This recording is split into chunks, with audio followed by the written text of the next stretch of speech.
Vamos a pasar a la palabra de Dios. Y me gustaría que todos abran sus Biblias en el libro de Judas. En el capítulo 1, no hay otro. Digo el capítulo 1 por costumbre, pero Judas, el capítulo único, exclusivo. El capítulo 1 y el versículo 11. Hoy vamos a trabajar solo un versículo. Judas, capítulo 1, versículo 11. Dice así la palabra del Señor. Ay de ellos, porque han seguido el camino de Caín, y por lucro se lanzaron al error de Balaam, y perecieron en la rebelión de Coré.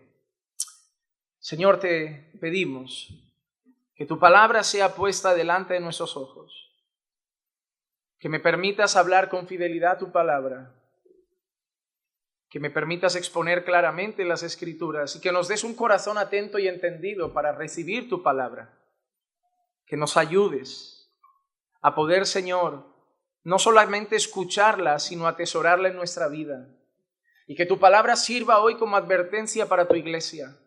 No solo para edificación, sino también para mantenernos alerta ante los peligros que rodean a tu pueblo.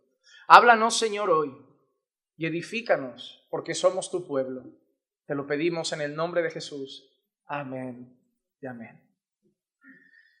Hermanos, para los que quizás son nuevos en esta serie de mensajes que estamos teniendo en el libro de Judas, Judas lo que está haciendo de una manera clara en los últimos versículos es una radiografía de cómo se ve un falso maestro.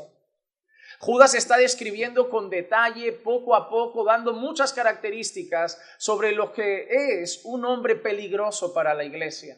Hombres que vendrán de fuera, hombres que podrán infiltrarse desde dentro, pero movido e inspirado por el Espíritu Santo, Judas habla para que la iglesia esté atenta. Hermano, la iglesia no solo tiene cosas bonitas para nosotros, promesas de cuidado y protección, sino que la iglesia también tiene advertencias. Constantemente la Biblia nos llama a soldados. Parece que en algunas ocasiones se nos habla de vestirnos una armadura. En otras ocasiones el apóstol Pablo habla del buen soldado de Jesucristo. Entonces, como buenos soldados, la Biblia también nos llama a velar, a estar atentos, porque hay enemigos en la batalla. Tenemos a Satanás, que anda como león rugiente buscando a quien devorar. Tenemos nuestra propia carne, que diríamos que puede ser el mayor adversario a diario que enfrentamos, y el propio mundo que se levanta contra Dios, contra nuestras creencias, contra la palabra del Señor.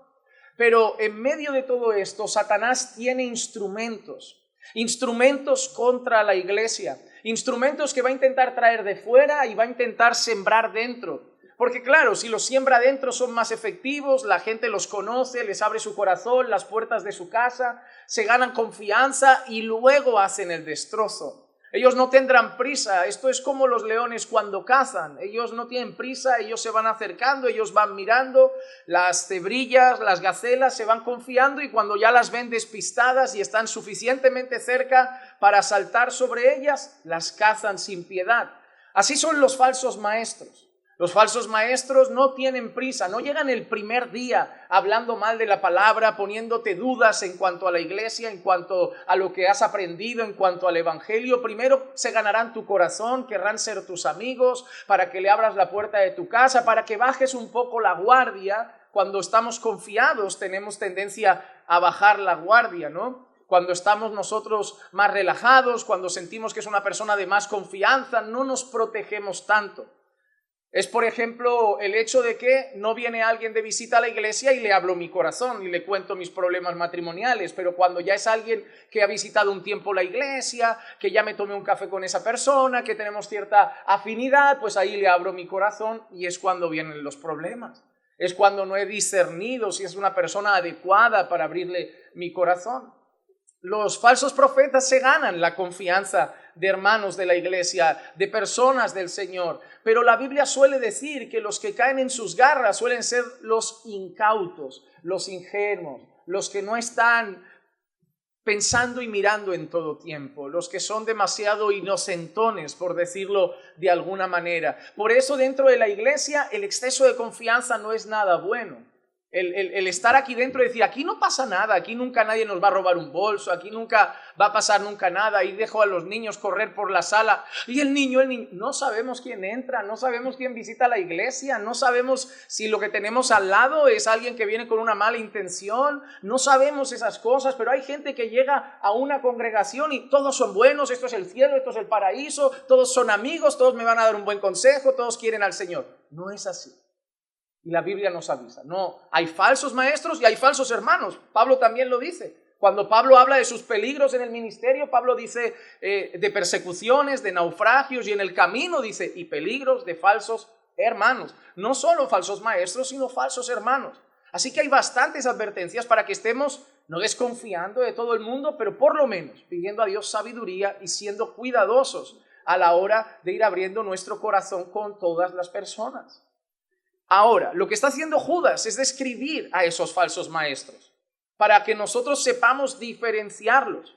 Cuando uno trabaja en un banco o cuando uno trabaja en un sector donde se mueven billetes, se mueven divisas, ahora no, porque ahora hay máquinas, ya lo habrán visto en algunas tiendas, en algún supermercado, pasan por ahí el billete, pip, pip, y ya está, y ya lo pasó.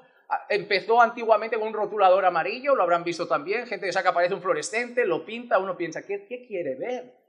¿Qué quiere ver? Antiguamente no había rotulador amarillo, antiguamente no había maquinita, antiguamente había alguien que te enseñaba cómo era un original y tú mirabas la banda magnética, el logo, el símbolo, el sello, le dabas la vuelta, lo ponías a contraluz, tenía que tener una línea y te enseñaban a discernir cómo era un billete auténtico para saber cómo era un billete falso. Pero las dos cosas son importantes. Así que la Biblia hace exactamente eso. La Biblia, por un lado, describe a un verdadero pastor, a un verdadero siervo de Dios, y por otro lado describe al falso, para que cuando tengamos el billete delante, sepamos distinguir, ¿es un pastor que viene de Dios, es un siervo de Dios o es un falso maestro? Y Judas se enfoca no en la descripción del verdadero pastor, del verdadero siervo de Dios, Judas se enfoca en la descripción del falso maestro. En los últimos versículos que vimos, hablábamos de cómo ellos eran tan irreverentes, pero tan arrogantes que incluso faltaban al respeto a las entidades espirituales, faltaban al respeto a los ángeles. Y hoy en día realmente es así. Existen muchas personas que dicen ser pastores, profetas, apóstoles, que están en un culto, en una campaña, en una conferencia, en un evento, y sin ningún tipo de temor le empiezan a decir a la gente, veo un ángel, veo un ángel, veo un ángel, y hablan de los ángeles como si estuvieran ahí. Por ahí viene un ángel trayendo una llave, por ahí viene un ángel abriendo una puerta, por ahí viene un ángel trayéndome el almuerzo, por ahí viene un ángel, y no tienen respeto, porque no hay nada, no hay un ángel, realmente no. Simplemente saben que la gente que está ahí, aunque no lo vea, van a decir amén, que es lo más curioso. ¿Nadie más ve al ángel en esa sala? Nadie más ve la puerta, nadie más ve la ventana, nadie más ve a los seres angelicales, pero dicen gloria a Dios. Ese es el absurdo de la gente. Dios me dijo, nadie más lo escuchó y no se cuestiona. Amén, gloria a Dios, lo recibo. Pero eso es lo que está pasando hoy en la iglesia. Ese nivel de necedad, ese nivel de ingenuidad que nos dicen, he ido al cielo, amén. He ido al infierno, amén. Nos lo creemos todo. O sea, el pueblo más ingenuo de la faz de la tierra a día de hoy se llama iglesia. Cualquier persona llega a la calle hoy y dice, he ido al cielo, al infierno, y lo toman por un chalao, por un loco, por un desequilibrado, pero llega a la iglesia y dicen, gloria a Dios. ¿Y qué viste? Escribe un libro, cuéntalo. Y eso pasa constantemente. Una iglesia sin cuidado, una iglesia sin discernimiento, una iglesia sin sabiduría, que simplemente abre la boca como un polluelo, llega cualquiera y deja en su boca el alimento sin ver lo que comen, sin ver lo que reciben, sin cuestionar nada y responden amén a lo que les suene bonito. La iglesia tiene peligros. Hay falsos maestros en el camino y debemos saber distinguirlos. Y es lo que Judas está haciendo y seguiremos haciendo versículo a versículo. Hoy, en el versículo 11, tenemos suficiente para trabajar el resto del tiempo, porque Judas nos describe otra vez a estos falsos maestros, nos da nuevas características, y en este caso Judas lo hace mencionando a tres personajes. A tres personajes. Nosotros vimos como ya he hecho algo parecido antes, porque antes he hablado de la incredulidad de los que salieron de Egipto, también habló de los inmorales de Sodoma y Gomorra, así que Judas está haciendo algo, está tomando ejemplos del Antiguo Testamento para mostrarnos características de los falsos profetas de hoy y de siempre, de los falsos maestros. Y en el día de hoy, Judas usa 3 ejemplos, usa a Caín, usa a Balaam y usa a Coré. Son 3 personajes que vemos en el Antiguo Testamento y que Judas usa para decirnos características que tienen esos falsos maestros. Pero antes de nada, hay una expresión que es digna de frenar un poquito para entenderla. Dice, ¡ay de ellos! ¡Ay de ellos! Para nosotros el ay no tiene tanto significado, porque como mucho es lo que gritamos cuando nos damos un golpe en el meñique con una mesa o con la pata de la cama. Pero en la Biblia los ayes tienen un peso importante, porque nosotros lo vemos relacionado usualmente en un contexto negativo y de advertencia de juicio.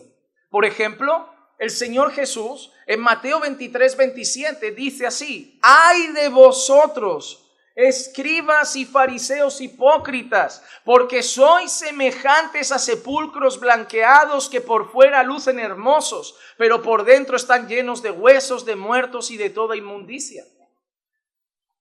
No es solo esa vez que lo dice Jesús, hay una lista de ayes, una lista de ay dedicados solo a escribas y fariseos.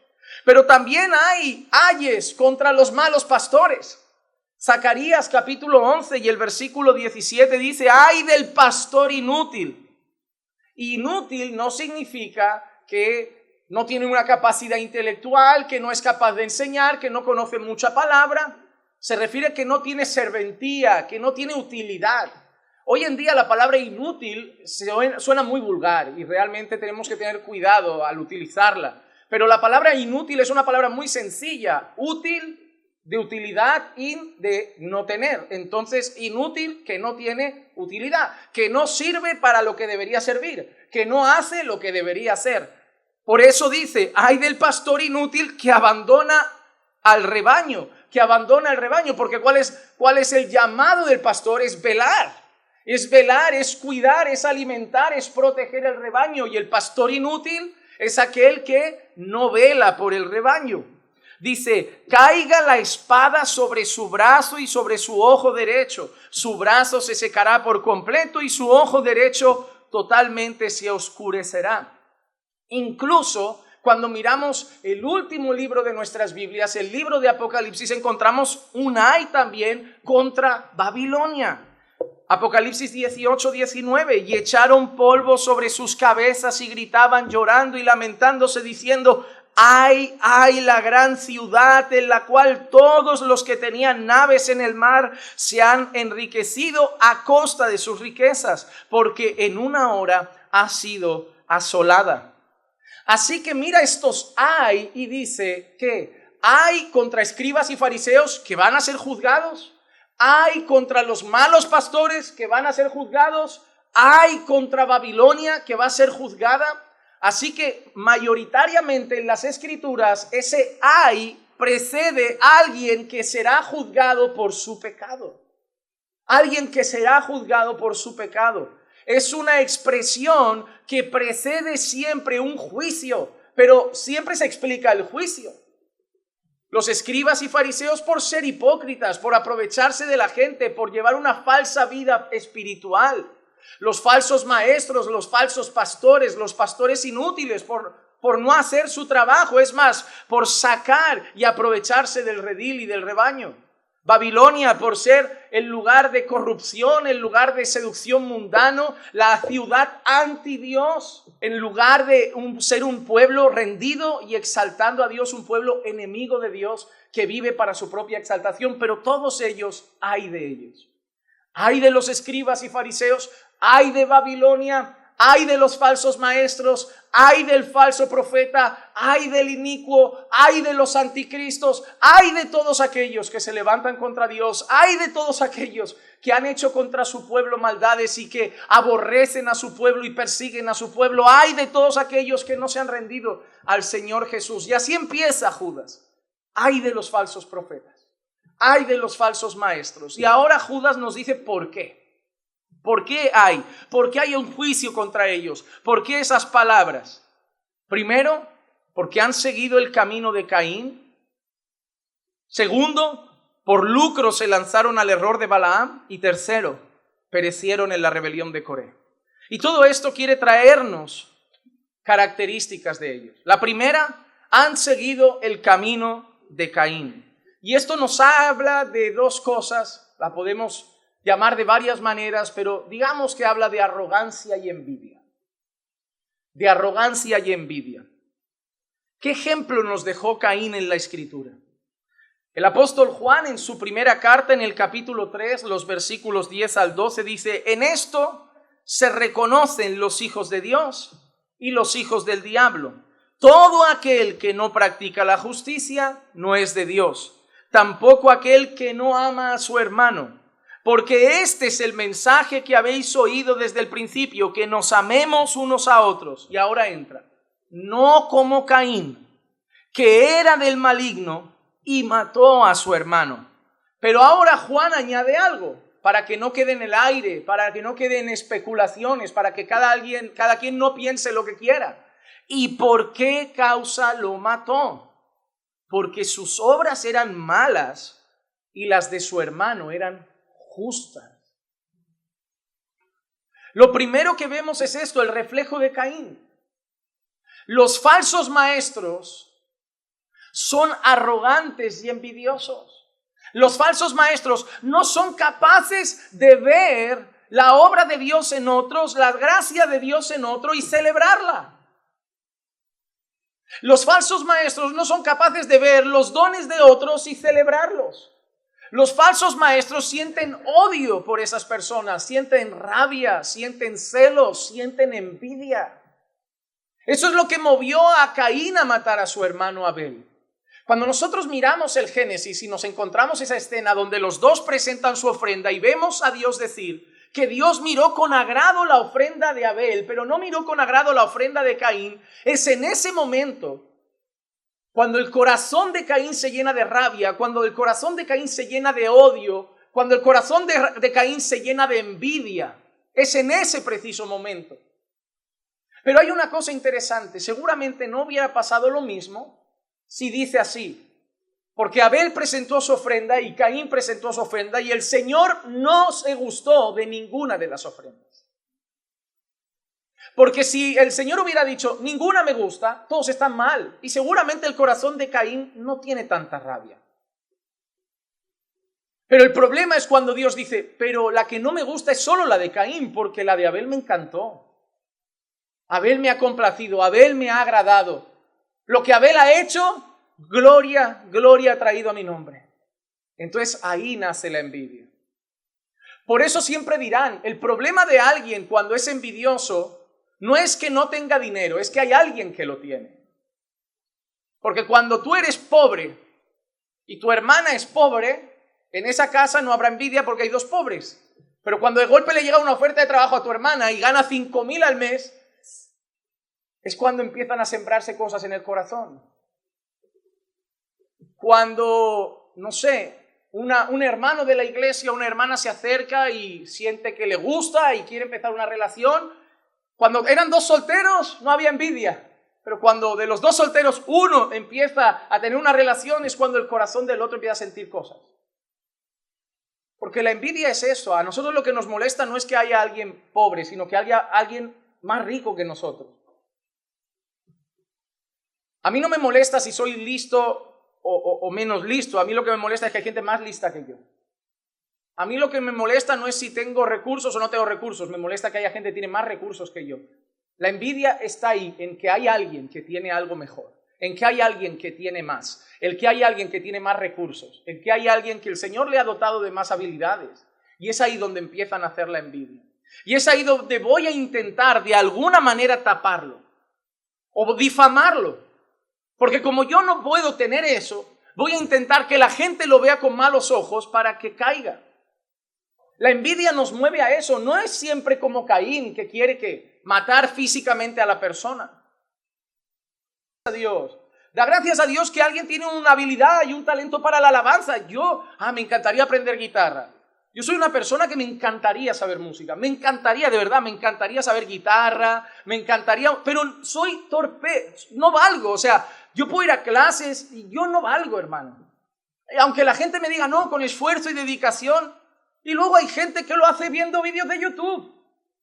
¿Quién te enseñó? No, en casa. Qué coraje, yo he pagado a un profesor. Y no sé ni afinar la guitarra. Tengo que comprarme una aplicación que le doy a la cuerda y se pone verde y tú lo haces de oído. Digo, qué coraje. No, qué coraje, no. Oye, qué bendición. Que el Señor te ha dado esa capacidad, te ha dado ese don, te ha dado esa habilidad. Úsalo para su gloria. Ese debería ser el carácter de un creyente, ¿no? Celebrar que una iglesia le va bien, celebrar que un ministerio está siendo usado por Dios, celebrar que un hermano tiene dones para la iglesia, celebrar que un hermano ha tenido un ascenso en el trabajo. Yo llevo aquí 20 años y sigo con este trabajo. Él lleva 2 años en España y ya le han hecho papeles. Celébralo, alégrate.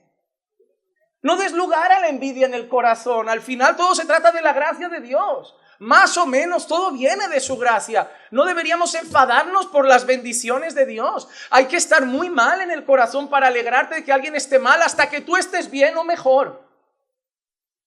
Deberías alegrarte, sea cual sea tu situación. Y eso lo vi cuando vas al hospital oncológico donde está la gente de cáncer. Ahí no todos salen victoriosos. Ahí hay algunos que les dan la noticia de se curó. Se limpió, pero muchos le dan la noticia de no hay nada que hacer. Es duro porque en ese hospital, en esa misma planta, hay gente abrazándose y festejando y hay gente abrazándose y despidiéndose.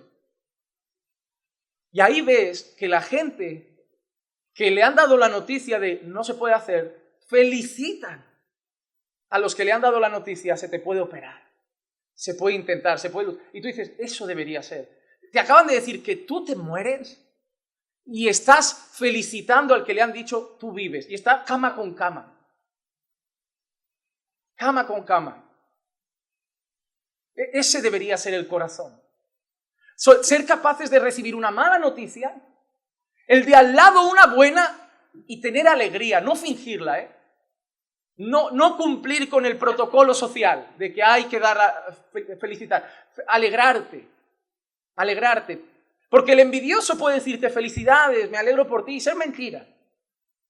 Pero el corazón debería ser algo sincero. Debería ser honesto, me alegro por ti, gloria a Dios.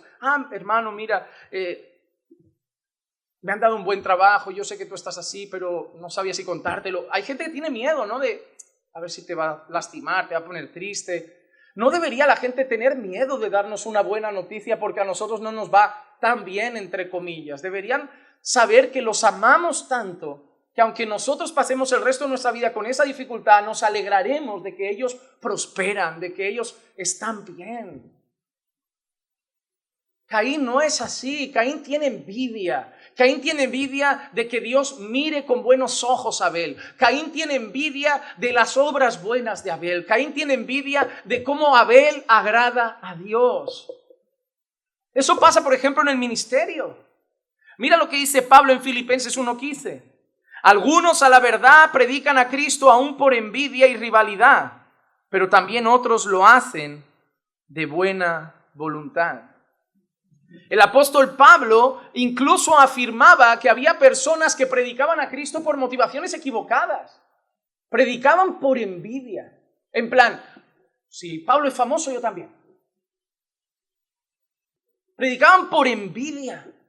Qué triste, ¿no? Que tu motivación para exaltar a Cristo sea la envidia.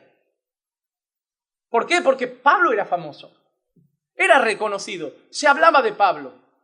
Se hablaba de cómo Dios lo usaba y la gente que quería, yo quiero que hablen de mí. Yo también quiero estar en el centro de las conversaciones. Yo también quiero elogios. Otros predicaban por rivalidad, por hacer competencia. En plan, mira Pablo, pues yo voy a demostrar que predico mejor. No podemos dejar que el corazón envidioso llegue a nosotros. No podemos. Y por otro lado, lo que demuestra eso es que no tenemos amor por los hermanos, tenemos amor por nosotros mismos. En 2 de Timoteo 3:2, el apóstol Pablo dice que en los postreros días habrían hombres malvados y los define como hombres que serán amadores de sí mismos. El mayor amor que tienen es por sí mismos, por ellos mismos. Por ellos mismos. Se aman tanto que no son capaces de ver el amor de Dios sobre otros, de ver cómo otros son amados. Necesitan ser el centro de atención. Necesitan que cuando alguien diga, el mejor consejero de la iglesia, el hermano tal, no hay hermano como tal, porque cuando dicen, me cae muy bien el hermano, siempre le cuento, no te fíes, no lo hagas. No, porque le molesta no ser él. Él se ama tanto que necesita que todas las atenciones y toda la gente mire a su persona. Hermano, los falsos maestros son así, son arrogantes y envidiosos. Su motivación para hacer la labor que hacen es malvada. No tiene amor por la iglesia, no tiene amor por los hermanos. Simplemente el deseo de ser enaltecidos, exaltados, mirados arriba en puestos de poder y grandeza. Los falsos maestros son como Caín, que no ama a su hermano, que no quiere el bien de su hermano, que si él no recibe el aplauso, odia a su hermano. Segundo ejemplo, Balaam. Dice, y por lucro se lanzaron al error de Balaam. ¿Y cuál fue la característica principal de Balaam? El lucro, la codicia. Ahí entra el evangelio de la prosperidad. ¿Por qué? Vamos a ver qué hizo Balaam. Números capítulo 22, versículos 7 al 14. Números capítulo 22, versículos 7 al 14 dice, y los ancianos de Moab y los ancianos de Madián fueron con el precio de la adivinación en la mano. O sea, van de Moab, van de Madián y van con un dinero en la mano. ¿Hablar con quién? A Balaam. Dice, y llegaron a Balaam y le repitieron las palabras de Balac y él les dijo, pasad la noche aquí y yo os traeré palabra según lo que el Señor me diga. Ellos iban con dinero a visitar a un profeta y con ese dinero llegan y ese profeta les dice, dormid aquí, yo voy a buscar a Dios y lo que el Señor me diga, yo os lo voy a decir. Pero no acaba ahí, dice, y los jefes de Moab se quedaron con Balaam. Entonces Dios vino a Balaam y le dijo, ¿quiénes son estos hombres que están contigo? Y Balaam dijo a Dios, Balac, hijo de Zippor, rey de Moab, me ha enviado un mensaje. Mira, el pueblo que salió de Egipto cubre la faz de la tierra. Ven ahora, maldícemelos, quizá yo pueda pelear contra ellos y expulsarlos. Y Dios dijo a Balaam, no vayas con ellos, no maldecirás al pueblo, porque es bendito. Balaam se levantó de mañana y dijo a los jefes de Balac, volved a vuestra tierra, porque el Señor ha rehusado dejarme ir con vosotros. Y los jefes de Moab se levantaron y volvieron a Balac y le dijeron, Balaam rehusó venir con nosotros. La escena es sencilla. Unos hombres quieren pelear contra el pueblo de Dios. Son pueblos que odian al pueblo de Dios. Son pueblos que rechazan al pueblo de Dios. Son pueblos que quieren destruir al pueblo de Dios y van a un profeta. Van con dinero, pero ellos ya les dicen lo que quieren oír. Te traigo la ofrendita y tú me maldices al pueblo. En aquel tiempo ellos no veían a los profetas como hoy deberíamos verlos. Eran como el filtro entre Dios y los hombres. Daban mucha autoridad a la palabra que salía de la boca de un profeta. Si el profeta decía Dios trae juicio, venía juicio. Si el profeta decía viene hambre, venía hambre. No es como hoy que vienen casas, dinero, trabajo, coche, cosas raras, ¿no? Pero la realidad, hermanos, es que ellos vinieron con dinero y dijeron, maldice a esa gente. Maldícelos porque así nos levantaremos contra ellos y entonces les irá mal seguro. Y entonces él va a consultar a Dios. Señor, mira, me han traído el dinero y me han pedido que lance una maldición sobre tu pueblo, sobre el pueblo que salió de Egipto. ¿Quién es el pueblo que salió de Egipto? El pueblo de Dios. Pero Dios, ¿qué les dice? ¿Qué le dice a Balaam? No lo hagas, no aceptes ese dinero, no lo hagas. ¿Por qué? Porque ese pueblo es bendito, es el pueblo de Dios. No puedes lanzar una maldición sobre ese pueblo. Y Balaam se levanta y ¿qué les dice? Iros por donde habéis venido, porque Dios no me deja lanzar una maldición sobre ese pueblo. La realidad es que Dios lo impide. Dios no le deja lanzar esa maldición y hasta ahí uno parece que Balaam está bien, ¿no? Hasta ahí parece, oye, pues está bien, Dios le ha dicho que no lo puede hacer, los manda por su camino y ya está. Pero si seguimos leyendo el libro de Números, en el capítulo 31 nos encontramos esto en el versículo 16. He aquí, estas fueron la causa de que los hijos de Israel, atentos a lo que dice, por el consejo de Balaam, fueran infieles al Señor en el asunto de Peor, por lo que hubo plaga entre la congregación del Señor. Dios no me deja maldecirlo, pero ¿y si consigo que ellos mismos hagan algo contra Dios? Yo no puedo ir contra Dios, me va a matar, pero quiero el dinerito. Y eso es lo que quieren al final, es que el pueblo esté mal, esté frágil, que Dios no los proteja. Pero Dios me ha dicho que los va a proteger, que no lo... Pero yo sé que si son infieles a Dios, Dios los castiga. Pero yo sé que si son infieles a Dios, Dios ya no los protege. Entonces, como Dios no me deja maldecirlos, voy a hacer otra cosa. Voy a venir como el gran consejero, porque me tienen alta estima como profeta, y les voy a decir, ¿y si dais vuestras hijas a vuestros hijos, sus hijas a vuestros hijos, hacéis alianza, hacéis fuerza, os unís a ellos? Algo que Dios no permite. Y empieza a darles una serie de consejos que pondrían al pueblo contra Dios. Y claro, viniendo de un profeta, ¿quién lo cuestiona? Viniendo de un profeta que es el que trae la palabra, trae la enseñanza y guía al pueblo en la voluntad de Dios, ¿quién lo va a cuestionar? ¿Qué hace el pueblo? Sigue el consejo de Balaam, y cuando hacen lo que Balaam les dice, pecan contra Dios, y ahí la ira de Dios se enciende contra ellos y quedan desprotegidos. Parece que Balaam no quiso maldecir al pueblo y no aceptó el dinero, pero el dinero le movió tanto que buscó la manera de al final conseguir lo que querían aquellos hombres y ganarse su salario.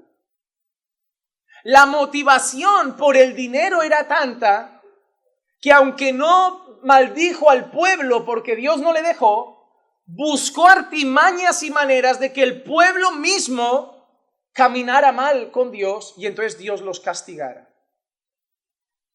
¿Cuál era la motivación de este hombre? Muy sencilla. El apóstol Pedro en 2 de Pedro 2:15 lo dice. Abandonando el camino recto, se han extraviado siguiendo el camino de Balaam, el hijo de Beor. Y lo dice aquí, quien amó el pago de la iniquidad. Quien amó el pago de la iniquidad. ¿Cuál fue la motivación de Balaam? El dinero. El falso maestro, al igual que Balaam, tiene una motivación principal para todo lo que hace. El dinero. El dinero. El falso maestro te hará eventos y actividades donde se recogerán no solo ofrendas, se recogerán pactos, semillas de fe, primicias. Demuestra tu fe al Señor con tu ofrenda. Si quieres que Dios sane, trae. Si quieres que Dios haga, trae. Al final la motivación siempre es el lucro personal.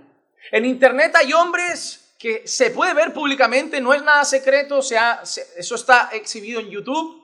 Hombres que han llegado a decir, muchos me vienen a pedir oración, pero no veo ofrendas en el altar. Yo he conocido de pastores que para visitar la casa de un hermano en la iglesia tienen que recibir una ofrenda por haber ido. Yo he conocido pastores que para dar una oración a alguien tienen que recibir una ofrenda. He conocido pastores que van a un hospital, oran por un enfermo y si no se les da una ofrenda por lo que han hecho, se irritan. Se irritan. Es como que voy a salir de mi casa, ofrenda. Voy a orar por ti, ofrenda. Voy a predicar, ofrenda. Voy a hacer ofrenda. Voy a hacer ofrenda. Y no está mal que del corazón de alguien salga a darle algo a un predicador, a un pastor. Cuidado con eso, porque no está mal, sí sale del corazón. El problema es cuando lo exijo para hacer la visita al hospital. Cuando la motivación es esa, cuando la motivación es el número.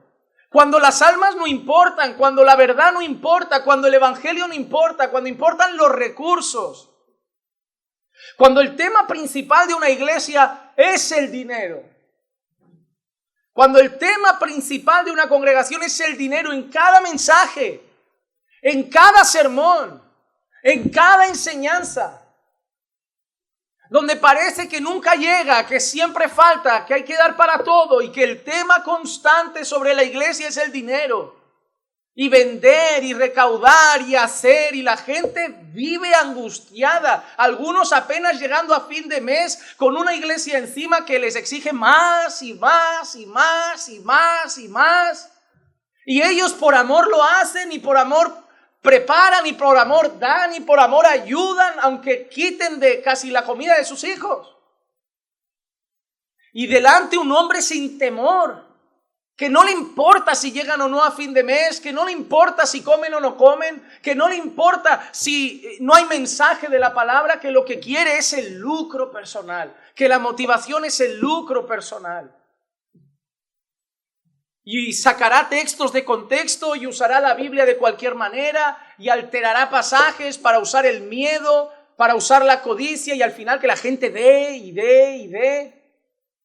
¿Cuánta gente no usa Malaquías con malas intenciones? Es el texto predilecto. Porque me habéis robado en vuestros diezmos y ofrendas. Ya llega el miedo. Voy a mandar el devorador, voy a mandar el saltón, voy a mandar el revoltón, voy a mandar.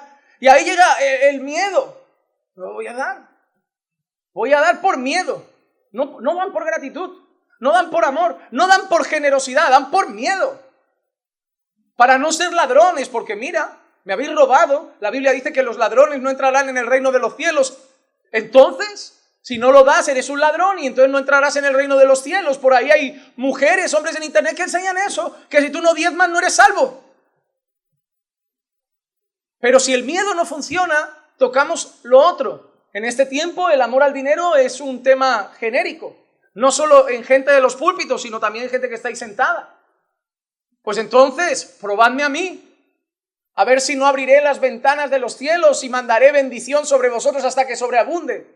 Si no das por miedo a que te castigue, darás. ¿Y qué escucho a gente decir? Da porque Dios te dará multiplicado. Entonces, ¿Dios para ti qué es? ¿Qué le estás haciendo un préstamo a Dios y te lo está devolviendo al 3% de interés? Juan Manuel, gracias por los 500 euros de este mes, ¿vale? Yo te los pago el mes que viene, pero te doy 7,50. ¿Va así con Dios? Yo doy 100, me da 120, si doy 200, 240, si doy 300, me da 400. Cuando no usan el miedo, usan la codicia. Hasta donde yo sé que cada uno dé como propuso en su corazón, no con tristeza, sino con alegría, porque Dios ama al dador alegre, que cada uno dé como Dios le haya prosperado. Ese debería ser el lema de la iglesia y punto. Ya está, ¿quieres dar? Yo recuerdo cuando pusimos al inicio la caja de ofrenda allí, que ya en muchos sitios se recoge y no tengo nada en contra, ¿no? De que se recoja, pero tomamos la decisión de poner la caja y no usar un tiempo del culto para ir uno a uno. Porque al final eso pensábamos, ¿no? Hay mucha gente que primero no ofrenda, da limosna, porque busca. Eso no es una ofrenda, eso es algo que Como si hay un mendigo en la calle, buscas y le das €1. Eso no es una ofrenda. Otros actúan. Yo lo he hecho en el pasado. ¿Cómo que actúan? Cuando pasa el de la ofrenda, finges que oras. Se fue. Ya, la semana que viene doy. Se vuelven sinvergüenzas. Y otros a lo mejor no tenían y por saber qué pasan, me mirarán mal, luego a ver si le cuenta al pastor que yo nunca doy. Entonces, o dan forzados, o tienen que actuar, o dan una limosna. Eso no es ofrenda. Alguien dijo, pastor, pero si ponen la caja ahí, la gente no los mira, entonces algunos no darán. Que no den. El problema no es nuestro, el problema es de su corazón. Si ellos no quieren dar, si ellos no quieren hacerlo, si no han entendido qué es ofrendar, pues que no lo hagan. Lo dará el que quiera, lo dará de corazón, lo dará sin que nadie le mire y entonces será una ofrenda porque quedará entre él y Dios. Es así. Y te digo una cosa, nunca faltó. Siempre Dios mandó gente generosa, siempre Dios proveyó. Tenemos la reforma y pensamos que nos íbamos a quedar a mitad de la reforma con casi nada de recursos y parece que no bajan. Parece que siguen igual casi. Y dices tú, oye, pero si ya hemos metido aquí mucho dinero en materiales y el Señor es fiel. El Señor es fiel. Hermano, cuando el lucro no es la motivación, el Señor siempre ha bendecido. El Señor siempre ha provisto para su obra, para su pueblo, pero el falso maestro no tiene ese interés. El falso maestro está movido por el dinero.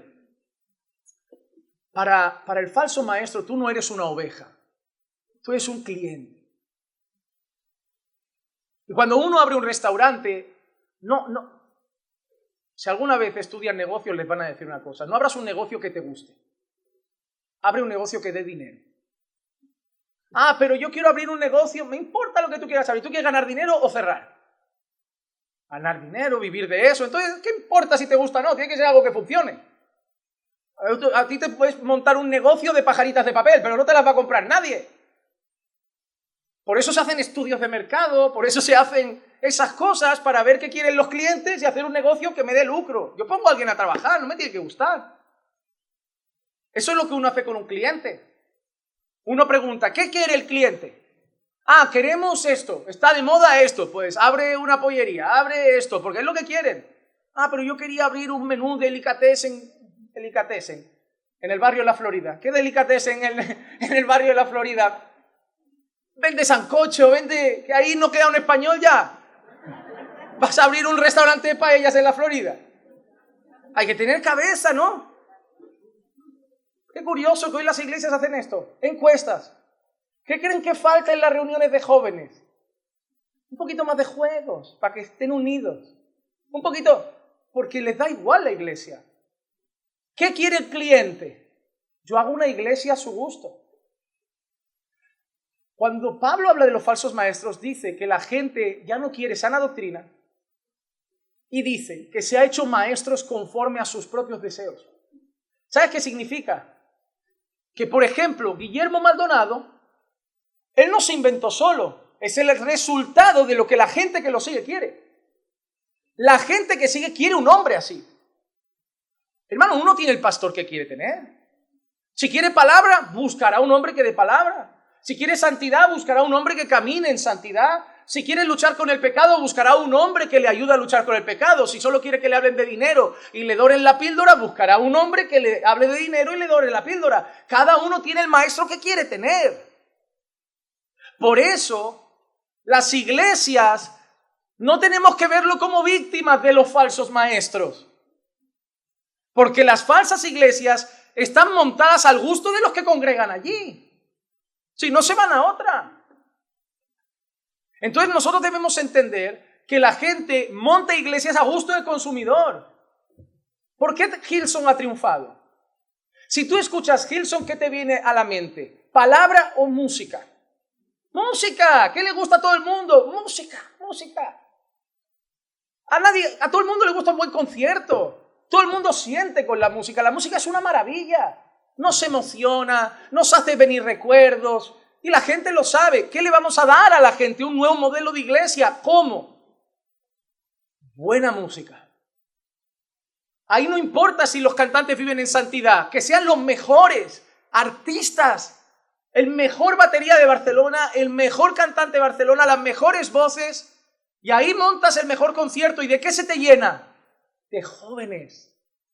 Jóvenes quieren vivir en santidad, les da igual. Jóvenes quieren estudiar las Escrituras, les da igual. Jóvenes quieren ir a un lugar donde se entretengan y han hecho una iglesia para el entretenimiento.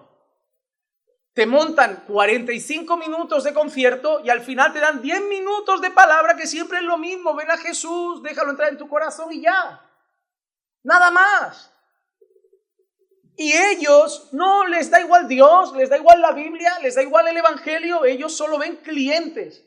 Por eso, nosotros debemos entender lo que dice, por ejemplo, 1 Timoteo 6:5. Constantes rencillas entre hombres de mente depravada que están privados de la verdad, que suponen que la piedad es un medio de ganancia. O 2 de Pedro 2:3 empieza diciendo, y en su avaricia os explotarán con palabras falsas. Algunas traducciones dicen, harán mercadería de vosotros. ¡Wow! En serio, ¿sabes lo que dice el apóstol Pedro? Que tratarán a la gente como ganado. ¿Qué le importa Mira, yo sé que hoy esto está raro porque la gente hoy trata a los animales como si fueran personas, pero un ganadero de toda la vida, una vaca es una vaca. Una vaca es dinero. Yo compro una vaca barata, crío la vaca para que me dé leche, me dé lucro y cuando ya quiera la vendo al peso y le saco beneficio. Compré la vaca por 200 y la voy a vender por 1.500 y al final me ha dado lucro entre la leche y la carne. ¿Ven eso? No le ponen nombre a la vaca. ¿Cuántas cabezas de ganado tienen? 800.000, esas Manuela, esas María, son vacas, son vacas, son vacas. Así es el falso maestro. Así dice Pedro que son ganado. Son ganado. Cada uno de ellos es ofrenda, cada uno de ellos es diezmo, cada uno de ellos es producto. Si corrijo el pecado se van, no lo corrijo. Si les animo, les caigo bien, les doy mensajes motivacionales, traen más jóvenes, no importa. No me importa negociar el evangelio, no me importa prostituir el púlpito, no me importa no predicar sana doctrina. Lo que quiero es que vengan más porque son ganado. Cada cabeza que entra es $1. Eso es, así ven, realmente es la imagen que promueve Judas y Pedro. Así miran la iglesia. Ven un negocio lucrativo. Y alguien dijo una vez que en este tiempo de hoy, después de la política, el mejor negocio para lucrarse es una iglesia. Eso es vergonzoso que escuchemos eso. Es vergonzoso. Así que siguieron el camino de Balaam, es decir, los falsos maestros no solamente son envidiosos y arrogantes, sino son codiciosos y buscan lucrarse de la iglesia. Y finalmente, perecieron en la rebelión de Coré. La tercera característica que menciona hoy Judas es la rebeldía. Perecieron en la rebelión de Coré. Son rebeldes. Son rebeldes. ¿Qué hizo Coré? Vamos a leer Números capítulo 16, versículos del 1 al 3, donde dice: y se rebeló Coré, hijo de Izar, hijo de Coat, hijo de Leví, con Datán y Abiram, hijos de Eliab y On, hijo de Pelet, hijos de Rubén, y se alzaron contra Moisés. O sea, no eran hombres corrigiendo a un mal pastor. Es Moisés, no es perfecto, pero es un hombre de Dios, serio, temeroso de Dios, ejemplar. Se alzaron contra Moisés junto a algunos de los hijos de Israel, 250 jefes de la congregación, escogidos en la asamblea, hombres de renombre. Y se juntaron contra Moisés y Aarón, y mira que les dijeron: basta ya de vosotros. Estamos cansados de Moisés, estamos cansados de Aarón. ¿Por qué? Dice, porque toda la congregación, todos ellos son santos y el Señor está en medio de ellos. ¿Por qué entonces os levantáis por encima de la asamblea del Señor? Ese discurso a veces se escucha. En la iglesia todos somos iguales. El pastor no es más espiritual que nosotros, ni es más santo que nosotros, ni es más especial que nosotros. Es uno más. Y es verdad. Nadie te va a decir que no. Lo que ellos dijeron es cierto, todo el pueblo era santo, era el pueblo santo de Dios. Y en esta iglesia nadie tiene más valor. En esta iglesia ni el pastor, ni el diácono, ni los de la alabanza, nadie tiene más valor que otro. Si estamos en Cristo, todos tenemos el mismo valor y dignidad delante de los ojos de Dios. Todos hemos sido comprados con la misma sangre preciosa. Así que en parte lo que dicen es verdad. Todos somos igual de santos. ¿Por qué ellos tienen que estar por encima? ¿Por qué Moisés y Aarón tienen que estar encima? Todos somos iguales. Cuidado, porque eso puede estar en tu corazón. Porque esa rebelión nace de una verdad. Yo no tengo por qué hacer caso a un pastor. Sí, ¿el pastor qué es? Más que yo. No es más que yo. No es más que tú. No es más que tú en valor. Y no es más que tú en dignidad. Pero tiene una responsabilidad que tú no tienes. Y por esa responsabilidad que Dios le ha dado, tú tienes que honrarlo.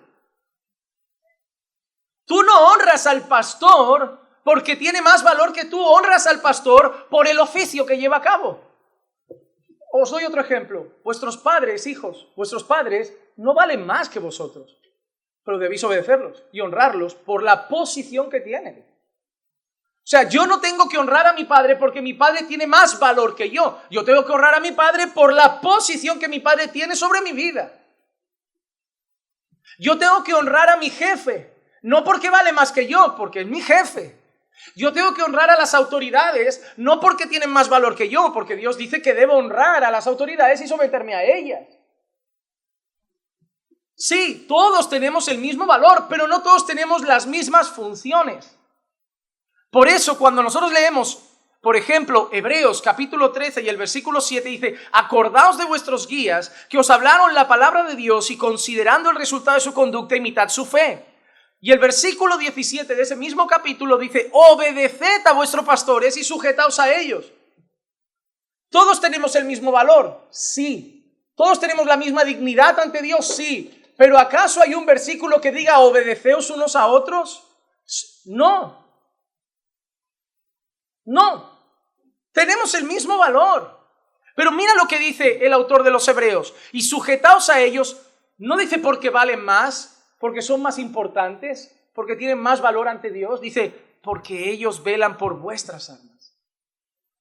Debéis honrar y obedecer a vuestros pastores, no porque valen más, porque ellos tienen una función determinada que el Señor les ha concedido, y en base a esa función, a ese ministerio, a ese oficio, vosotros debéis esa honra. No es por ellos, es por Dios. Y por lo que Dios les ha encomendado. Dice, como quienes han de dar cuenta.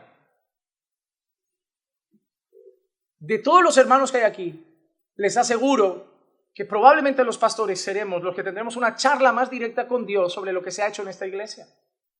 ¿Tú crees que a Dios, a vosotros, os va a estar preguntando día tras día, ¿por qué permitiste eso?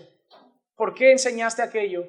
¿Por qué no enseñaste aquello? ¿Por qué no corregiste aquello? ¿Por qué permitiste ese pecado? No, pero nosotros sí vamos a rendir cuentas.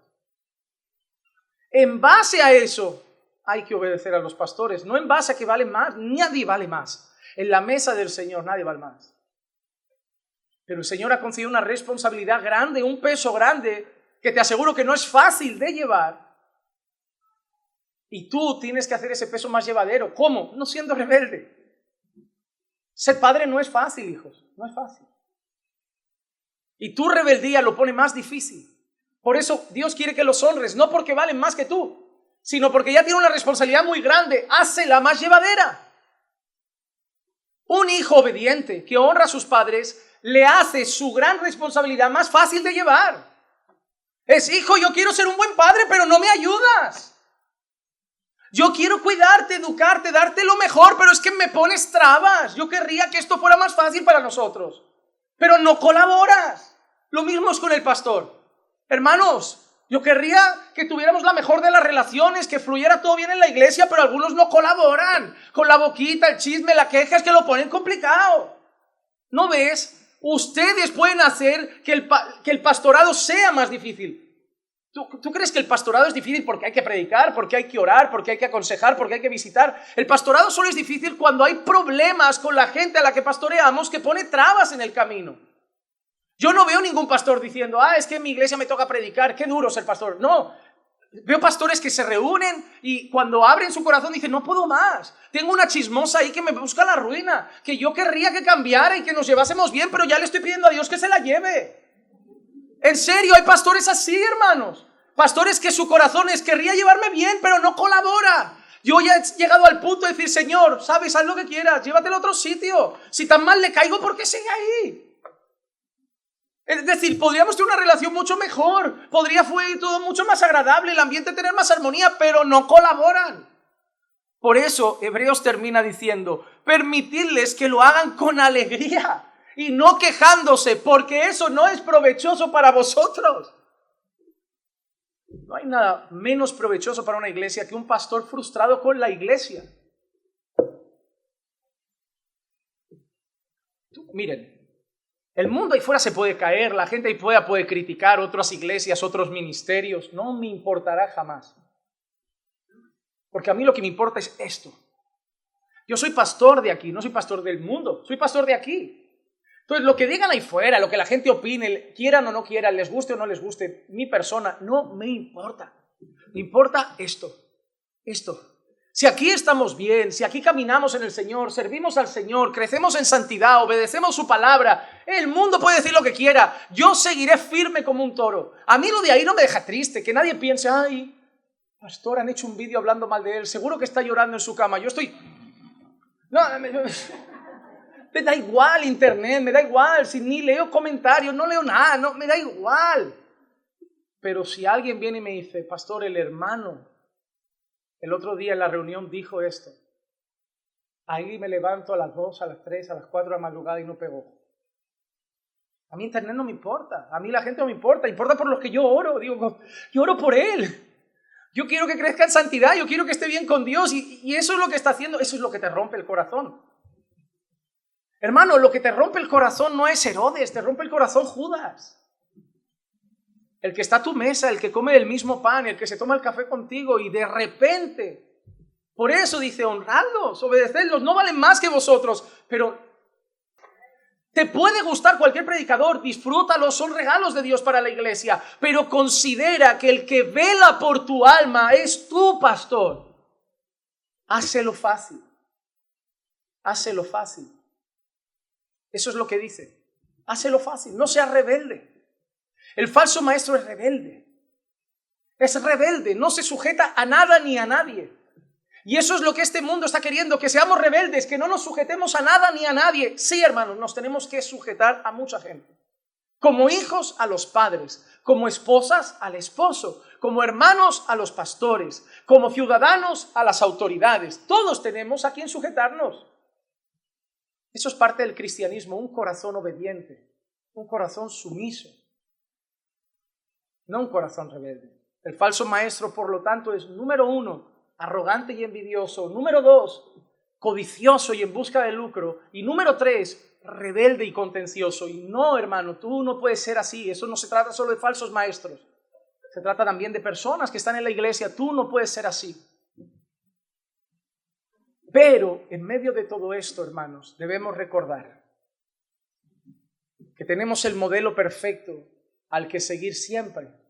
Nuestro Señor Jesucristo, a quien debemos mirar. El que nos da la garantía de cómo es un buen pastor. Él nunca se movió por lucro, es más, Él dio todo por nosotros. Él nunca fue rebelde, es más, se sometió hasta la muerte y muerte de cruz. Y Él nunca fue envidioso, porque siendo maestro lavó los pies de sus discípulos. Todo lo contrario a un falso maestro es nuestro Maestro y Señor Jesucristo. Y a Él debemos imitar. Y en el camino, hermanos, hay peligros de ser engañados, pero también la garantía de que el pueblo de Dios es guardado por Dios. En 1 de Pedro 1:5, sois protegidos por el poder de Dios mediante la fe para la salvación que está preparada para nosotros. Hermanos, la realidad es que el pueblo de Dios no será seducido por los farsantes. No será engañado.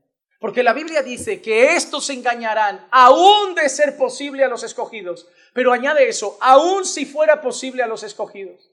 ¿Sabes qué significa ese texto? Ese texto dice que engañarán a muchos, pero intentarán incluso engañar a los escogidos de Dios. Pero a los escogidos de Dios no los engañarán. ¿Por qué? Porque Dios mismo los guardará. ¿Cómo? Les ha dado el Espíritu Santo, que los guía en toda la verdad. Un verdadero creyente no es tonto y sabe cuando delante tiene un hombre de Dios, imperfecto, pero un hombre de Dios, o cuando delante tiene un falso maestro. Los otros no lo ven y por eso serán producto de su envidia, de su rebelión y de su codicia. Miremos a Jesús, hermanos, y cuidémonos de que las características de esos falsos maestros no estén en nuestro corazón. Porque tanto un falso maestro puede lastimar la iglesia, como un hermano falso con esas características también puede lastimar la iglesia. Pero que no seamos nosotros esa piedra, que nosotros seamos para bendición de nuestros hermanos. Vamos a orar. Señor, te damos gracias por tu palabra, que nuevamente, Señor, nos expone y nos hace una radiografía de los falsos maestros y nos deja ver cómo son en su maldad, en su codicia, en su arrogancia, en su envidia, en su deseo lucrativo, Señor, de beneficiarse a las personas, en su rebeldía contra todo y contra todos, en su falta de amor por las personas, en su exceso de amor propio. Líbranos, Señor, de caer en las garras de un falso maestro y guárdanos de esas características, porque también serían perjudiciales para nuestra amada iglesia. Guárdanos de todo mal, Señor. Guarda nuestro corazón y ayúdanos a serte fiel en todo. Te lo pedimos en el nombre de Jesús. Amén. Hermanos,